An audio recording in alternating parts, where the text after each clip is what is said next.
if you will, just imagine at this time of year, if you've been in your medieval abode, and I'm talking about a relatively humble one, sleeping around the fire pit, maybe the animals nearby to give you additional warmth. In fact, when I was a child, a long, long time ago, back in the 70s, I'm half Portuguese, and I remember going to stay in a village in northeast Portugal, where my family were originally from.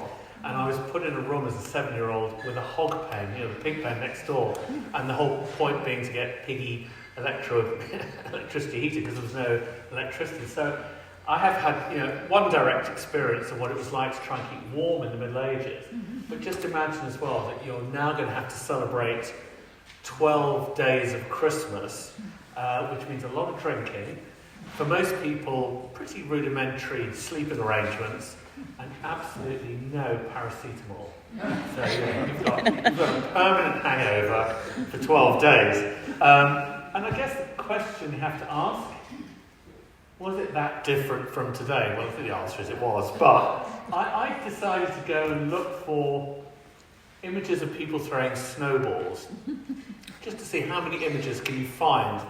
And do it yourself. It's amazing how many images you can find from the Middle Ages of people throwing snowballs at each other. I was particularly struck by this lot down here, because if you see, they've actually pre-prepared. It's like they're preparing for warfare. These will be cannonballs one day, and they're sort of, it's kind of, this is military drill down here. This one's from Italy, I believe. They're all terribly courtly, of course, being Italians. But some things haven't changed. Throwing snowballs at each other, is still very much part of, I don't know if it's Christmas fun, because we get total strangers, school kids, where I grew up and where I live in South London, you're always at risk of a school kid chucking a snowball at you, and they run fast, by the way. Let's see if that works. There we are. And there's some similarities, obviously. We still have the holly, the ivy, not so much bay, mistletoe. And I don't know if you know, but one of the traditions in the Middle Ages was that, do you know the holly was supposed to be male and the ivy was female? Did you know this one? And that was Christianized into the holly being Jesus and the ivy being Virgin Mary. Joseph didn't get a look in, unfortunately, poor Joseph. And I'm told actually that in the Midlands, my partner is from Tamworth, and I'm told that in the Midlands there's a tradition that whichever comes into the house first, the holly or the ivy, means that the man or the woman of the house will be in charge for the year ahead. So you might want to have a little race this year. I've got to check on the technicals. For who's going to get in first? Will it be the holly? Will it be the ivy? So you have a little race. So one legend also has it that the crown of thorns that was worn by Jesus for the Passion was made out of holly, and that the berries were originally white, but they were stained red by the blood of Jesus. Has anybody come across that? Yes. No? That was one of... As you dig deeper into this kind of medieval Christmas traditions, you find a strange... I love these kind of stories because there's a certain inventiveness required to come up with these stories. What else would have been different in the Middle Ages? No turkey. They were still gobbling among the Aztecs, if you coin a phrase. But we had no turkey because, of course, they were still in the Americas up until the 16th century. And they came to England either via the dreaded Spaniards, the old enemy, or they came, some people believe, through a Yorkshire merchant called William Strickland, who brought them from the New World to England. This is another version of the story. But anyway, there was absolutely no turkey in sight. Not my favourite meat, to be honest, so wouldn't have missed it. Instead, the bird on a Christmas table was more likely to be a goose, a chicken, or even pigeon. Pigeons were very popular. And if you are a member of the aristocracy, you might have a peacock, but we'll come to that in a moment. And it might not be a bird at the centre of the Christmas feast. It might be a large piece of meat, and that piece of meat might be a boar's head. Has anybody here actually eaten boar's head? No. No? Any part of the boar? which part of the boar have you had? Yeah, it's had a hog roast. Boar sausages. Sausages. And it's a very dark meat. It's very lovely meat. And we'll go through the recipe for boar's head later on. You'll have to grip your stomachs with that one.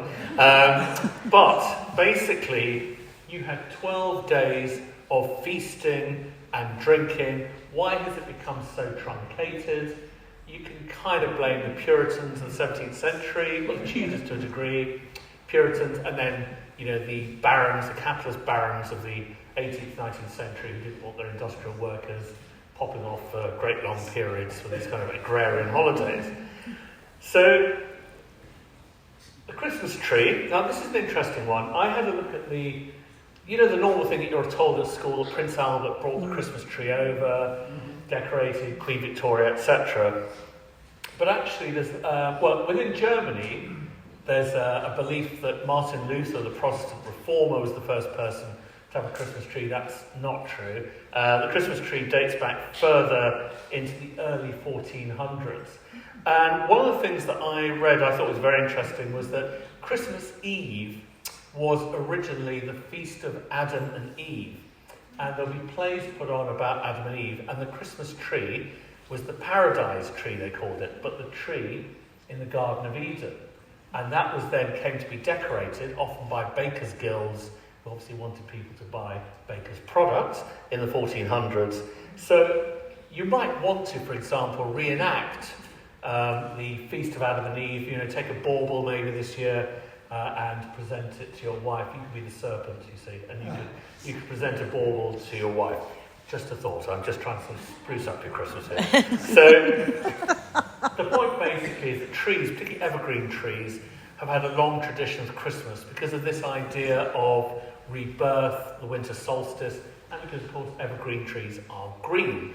And in the middle of the winter, the bleak midwinter, you want to see something green and colourful. Which brings us on to the 12 days of Christmas. Now, you all know the carol. You do not all know the carol. Yeah. Did any of you go to Kew Gardens this year? They had a very interesting display on the... Did you see the display on the 12 Days of Christmas? Very nice. And I believe the 12 Days of Christmas might feature today. But we won't. I don't want to ruin the surprise. But the 12 Days of Christmas, I got quite geeky about this because, the carol... Now, you're going to have to put your opera glasses on for this, but I'll talk you through it. But the 12 Days of Christmas traditionally begins on Christmas Day. Now, why is it 12 days? Does anybody know why it's 12 days? Well, it's actually supposed to be Jesus is born, 3 kings get a telegram, start making their way. It's the 12 days, basically, that it takes for these 3, because that's where it ends then. At the Epiphany. So it's something you don't really think about, but then when you think about it, it makes complete sense. So there are variations on the 12 Days of Christmas in different parts of Europe between Orthodox and Catholic and so on, usual thing. But basically, it kicks off with midnight mass. Remember, you've just had Adam and Eve Day. And then you have the first day, which is Christmas Day, the Nativity, the Christ Mass. And then, next day, we call that Boxing Day, but it was actually St. Stephen's Day. And curious, has anybody in Ireland come across Wren Day? You have? You come across Wren Day. It used to be quite brutal. It involved killing wrens. I mean, they capture a wren, take it round the village, and then eventually they kill it. And the reason for that was that St. Stephen was the first martyr in the Christian church. One of the, I think it's right saying he's one of the disciples, but he was basically massacred in Jerusalem for declaring that Jesus was the Son of God and so on, for blasphemy. And there is this story that Stephen was hiding from the authorities, and some chirping wrens gave away his hiding place, and therefore, on Boxing Day, the wrens get it. Sorry. We then get Holy Innocents. And this, of course, is a reference to the babies killed under the orders of King Herod. And this is sometimes referred to as Childermas. And there was a kind of strange ritual in England where a boy would be elected bishop in a church. Anybody familiar with this?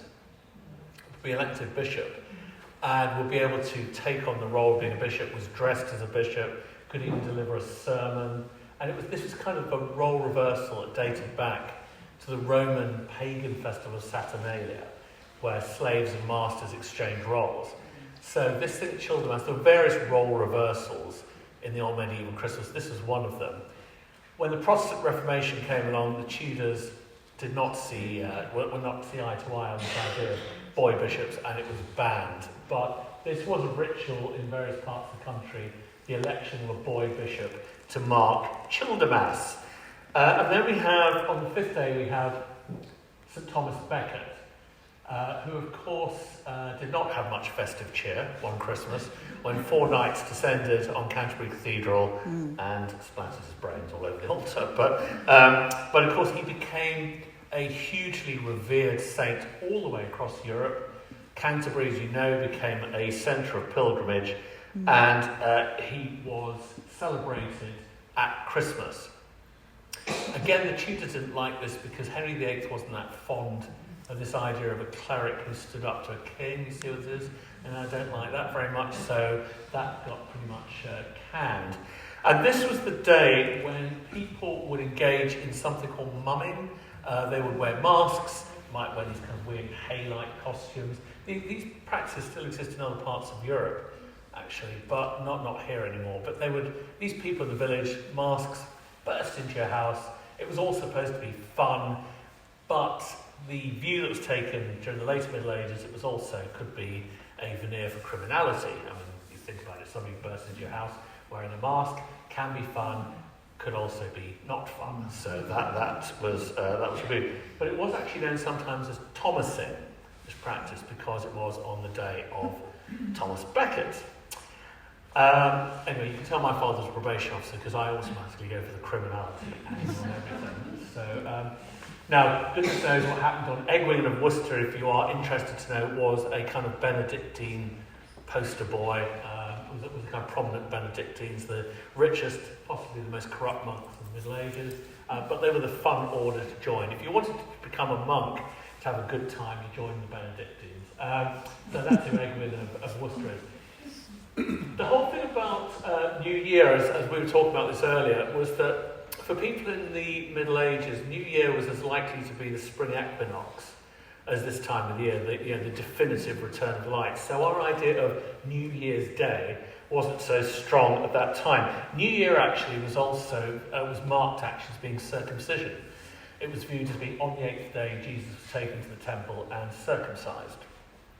So it was referred to as circumcision. And then, of course, everything builds up to 12th night. 12th night is the night before the Epiphany. So think about it as the kings have arrived in Bethlehem, they're at the Premier Inn, they've got the suitcases on the table, they're thinking, do we really want to give him this? And but that's basically Epiphany Eve. But it was 12th night, and you have the 12th night cake.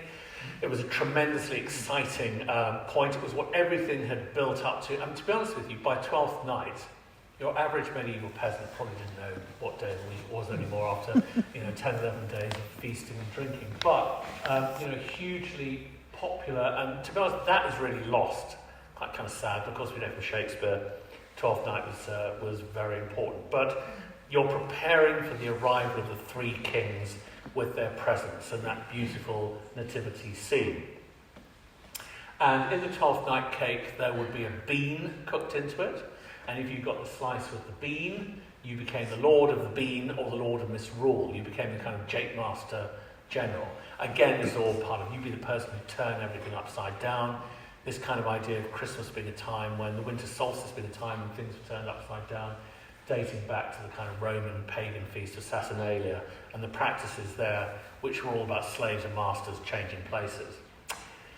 Now, a lot of this I know doesn't sound hugely Christian, and it is basically the winter solstice. Now, I don't want to get into a whole argument about whether or not Jesus' birthday was done to coincide with winter solstice, because I know that kind of it's a very heated debate online, but the winter solstice was celebrated, of course, throughout the world, because it was that time when people in rural communities thought, right, we've got about as dark as we're going to get, now the light is coming back slowly. So it was a time of anticipation, of praying for the sun to come back, for the light to come back. And what would have been celebrated in the Roman Empire in the period before Christianity would have been, one of the cults was the invincible sun. Do you have Sol Invictus? So people celebrated the idea of the sun coming back. What Christianity did to Christianize that was that we were now talking about the Son of God illuminating the world. So this idea of the Christian light that was coming, not the sun as a ball in the sky to be venerated like Apollo, but the Son of God. And so the birth date of Jesus then corresponded to the rebirth of the sun. But as you know, the early Christian church had a lot of difficulty getting people to break with old pagan habits. And even things, by the way, like leaving presents out for Santa, or even giving presents at all, a lot of these were Northern European practices, like leaving presents out for female deities in the Nordic countries at the Yuletide celebrations. Lead up to Christmas. Thankfully, we've forgotten that Advent was a time of fasting. There were 2 fasting seasons in the year, not just Lent. You have to fast through Advent, and Advent started on the feast day of St. Martin of Tours, and 40 days of misery ensuing. So basically, you would start fasting. Of course, that would then mean that your 12 days of feasting, was much more enjoyable, because you'd had the pain for the gain, basically. So fasting, though, tended to mean that you gave up meat. And for poorer people, frankly, the sacrifice was a lot less to endure than it might have been for richer people on a more protein-rich diet. But Advent was a great time to start preparing things for Christmas. And even, I was talking to a friend of mine from Lancashire. He said that his grandparents can remember people would start preparing cakes and meat for Christmas August, September, and things like brawn, which had to be boiled and then preserved and so on. This is the sort of thing, how you did it in Advent, I don't know. You're looking at all this meat and you can't eat it, but that's what you would do. You use that time to start preparing for the Christmas feast. And I mentioned Santa Claus a moment ago. Santa Claus obviously based on St. Nicholas. St. Nicholas's day wasn't actually within Christmas period. It was outside. But when those fun-loving Puritans decided to truncate Christmas, they co-opted St. Nicholas into Christmas, and then St. Nicholas by degrees became Santa Claus. But if you know the stories about St. Nicholas, they've got nothing to do with Santa Claus at all. We're talking about an Anatolian bishop. Does anybody know the stories of the boys in the barrel? A butcher killed them, chopped them up, put them in a barrel, and he went abracadabra and brought them back to life. Gruesome. So all these stories really about St. Nicholas, how we got from that to the St. Nicholas, or even the St. Nicholas, the Dutch version, it's just one of those intriguing things. Obviously, different traditions have been merged, different figures, a bit of pagan in there, and so on and so forth. But actually, in Italy, I believe I'm right in saying that Advent wasn't a time of fasting. That they didn't. I may be wrong, but I believe that they started having a good time way before Christmas. And there's a whole interesting thing to go, which I won't go into today, about the church's attitude to dancing and singing. Because of course, the early church was still living alongside pagan temples for a while, and was aware of paganism and a lot of and didn't like singing and dancing. And I'll come to it on carols, but even with singing, it was like take it outside, which is, I think, is part of the reason why people go caroling door to door, because actually the early church said, no thanks, I don't have it in here. Now, of course, we've got both. Obviously, Christmas for nobles, Christmas for serfs, hasn't it always been thus? One law for the rich, one law for the poor, different quality of experience. But if we look, for example, at Richard II, who was one of the more ostentatious monarchs of the Middle Ages, And I think this Christmas feast was actually thrown for John of Gaunt as a kind of special Christmas, am I wrong? And I think it's 6 years after the Peasants' Revolt.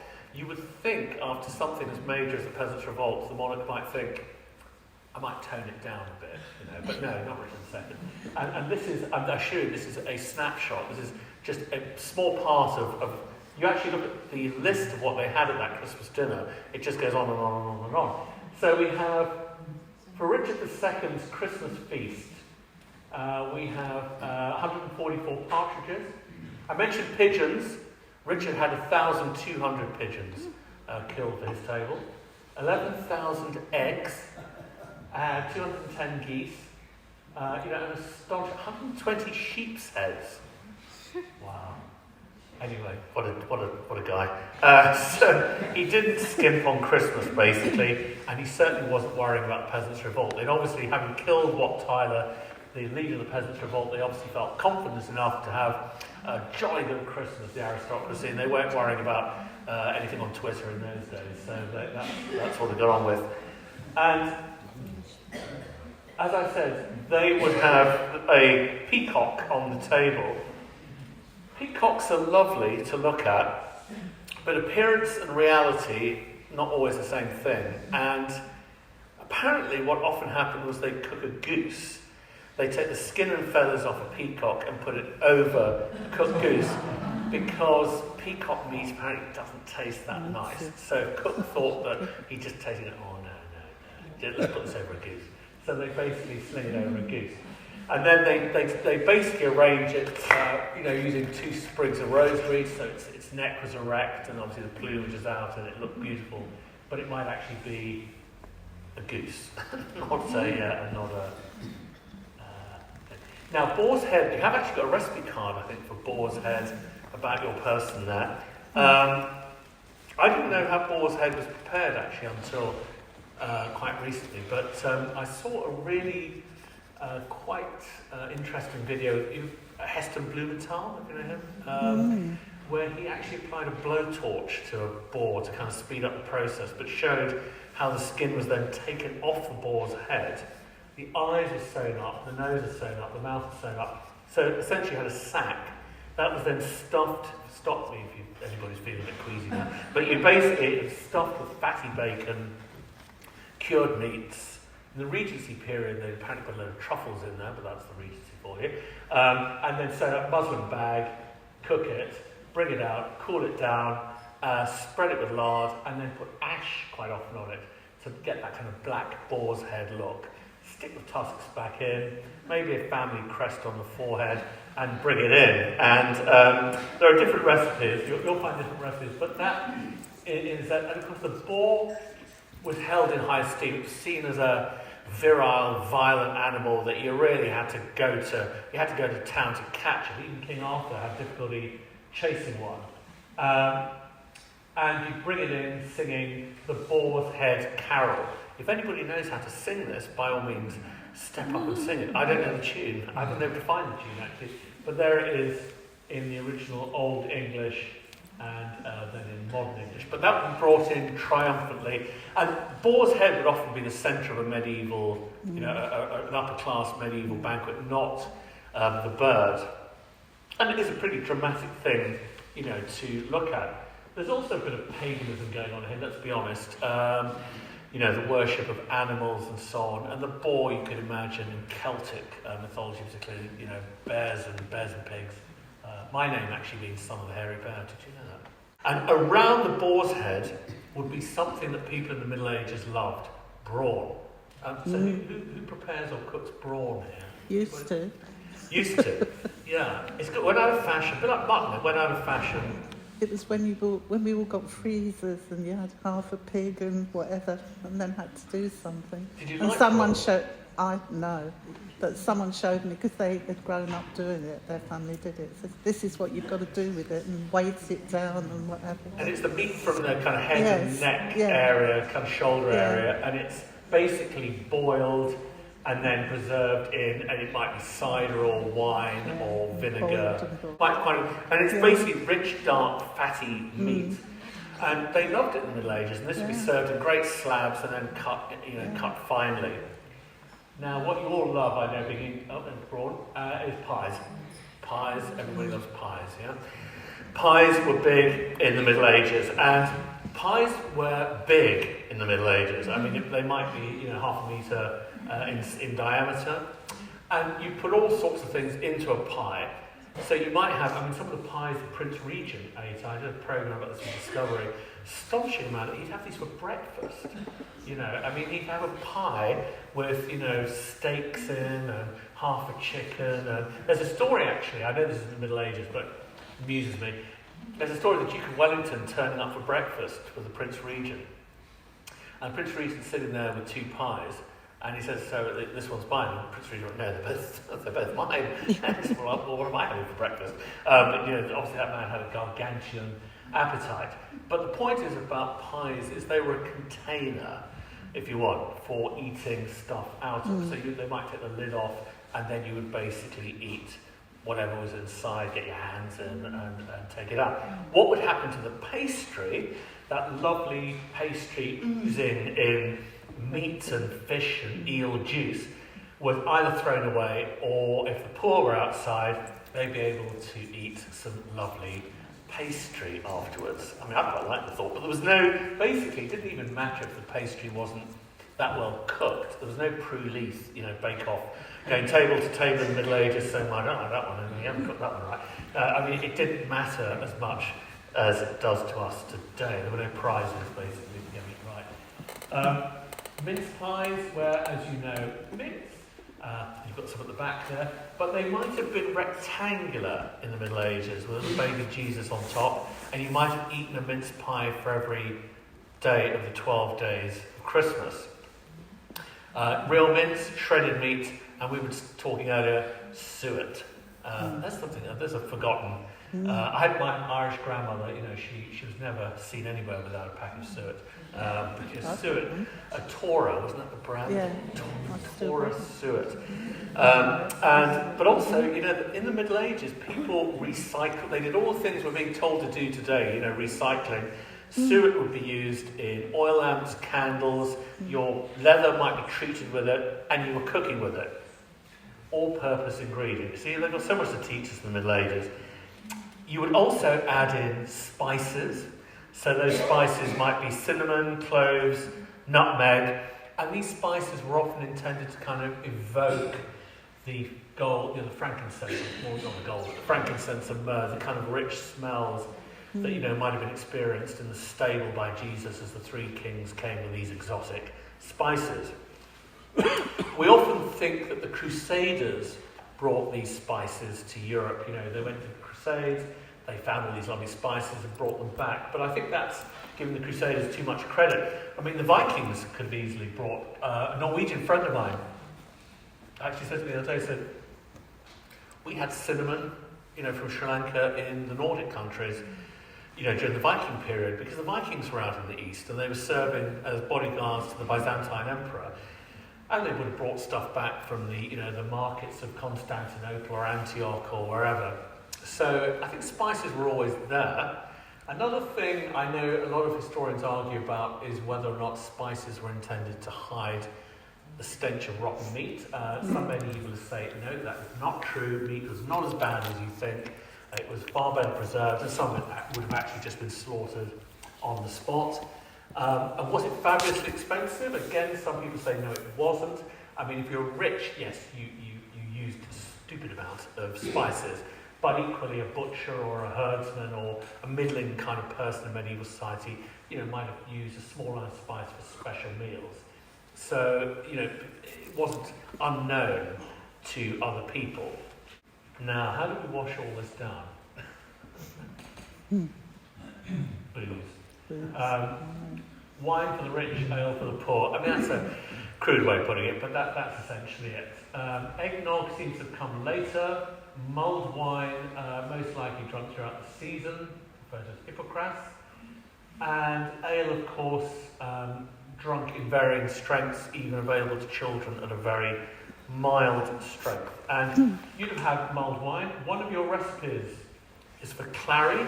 I hope you're all going to go home and make some clary. But we all still love mulled wine. Mulled wine is something very ancient. It's very indigenous to this country and something that's been drunk here for centuries. Now, when you were completely merry, what were you going to do? You're going to sing. That's what we do, isn't it? And you might go wassailing. Now, as you were saying earlier on, somebody was saying earlier on, there's a bit of a kind of a downer in the early Christian church about singing in church. I mean, the church felt conflicted about a lot of these things. Oh, do we allow singing in church? Do we allow dancing? No dancing. No singing. Well, maybe. So, a lot of Christian theologians in the early medieval period, late Roman period, angsted at great length about whether, singing should be allowed. It's not surprising, really, because if you look at wassailing, I mean, what they did with wassailing, apart from, there's a recipe for lamb's wool, which is what went into the wassail vessel, which was shared around. The lamb's wool was this kind of frothy, appley kind of cooked apple mixture that floated to the top. One of the things that they would do is go down to the orchards with their wassail bowl and singing their wassailing songs and sing to the trees, essentially begging the trees to come back to life. And you can imagine that a lot of early priests thought, this looks suspiciously like people are appealing to tree spirits or tree gods. But the church did what the church got used to doing in the Middle Ages, and it turned a blind eye. I dare say the priests even led people down, and it kind of tried their best to Christianise something that looked mighty pagan. But yes, there was this idea of scaring off the evil spirits, encouraging the good spirits, and hoping that the trees, of course, would blossom again and yield fruit. And of course, this really was a life and death matter. Mumming. Now, I grew up. Somebody here came from Hainault. There you are. You know Waltham Abbey, don't they? They're funny things, Waltham Abbey, aren't they? I went up to Waltham Abbey after Christmas about 10 years ago, and the streets were full of people looking like this, wearing these kind of masks. I thought I was on the set of The Wicker Man. You remember The Wicker Man? I'm talking about the 1970s, not the terrible 1990s remake. But this was the kind of the mumming I was referring to earlier, the donning of these masks, this kind of strange rural traditions that I think would have looked pretty freaky to us today. But if you want to see it today, well, Waltham Abbey is one of many places where you can see this kind of tradition continuing. People going about in disguise, bursting in on their neighbours. Normally, as I said, done on St Thomas Becket's Day. But the Tudors under Henry VIII decided that this all smacked a bit of potential criminality, and it went, as I said earlier on. You've gone through your 12 days of Christmas. You've got no Gaviscon, no Rennie, there's no aspirin, there's no paracetamol. You're probably sleeping in fairly cold conditions, unless you're, His Lordship up the road. And, I'd imagine you've been feeling pretty rotten by the time you got to day 10 or 11, unless you had a hardy constitution or you just didn't care anymore. I suspect you went across a point. It reminds me of, actually, I was a delegate to a party. I was Labour Party conference, actually, I'll tell you that. I don't know if you've ever been to a party conference, but it goes on through the night. Basically, you've got the talks during the day, and then it just carries on through the night. There are meetings all the way through the night, but it's also people drink all the way through the night. And when you get to about day 3, you don't want it to end, because you realise you're in such a mental and physical state that you're terrified of realising how appalling you look and feel when you leave. And that's the only analogy I can think of, is that 12 nights of Christmas, you probably didn't want it to end, because you'd realised just how bad you felt and looked at the end of it. So, I think people got locked into a cycle with the 12 days, but it's also the bleak midwinter. You've had the blood month of November, you've been slaughtering the animals, preparing the meat. You were hoping desperately, of course, for a good harvest the following year. As I say, it's a subsistence lifestyle for most people. It's no joke. You really do need the crops to come back. You need the animals to, grow and be healthy again and to duplicate. And but I can only imagine that the 12 days of Christmas must have been you must have been seeing things. Pink elephant. Elephants actually never seen an elephant. But, you know, whether or not we want to revert to this unrestrained pleasure, I don't know, maybe in our own time with all the problems we're facing, take your mind off the utility bills, all the problems that we're facing, would we want to go back to this? Or maybe a 6-day Christmas, you know, or something. Anyway, we were talking earlier about how Christmas has changed. I can't quite put my finger on how it's changed in the 1970s when I was a kid. I'd be very interested to know how you think Christmas has changed, and then obviously comparing back to what it was like back then. One of the interesting things is we often say people have forgotten the real meaning of Christmas. But I think actually in the Middle Ages, the church had the same problem, you know, because people were celebrating in a way that was not actually Christian a lot of the time. You know, it was a hangover, a literal hangover, a theological hangover from previous times. So I wonder, in some ways, have we been always struggling to establish the meaning of Christmas? Over to you.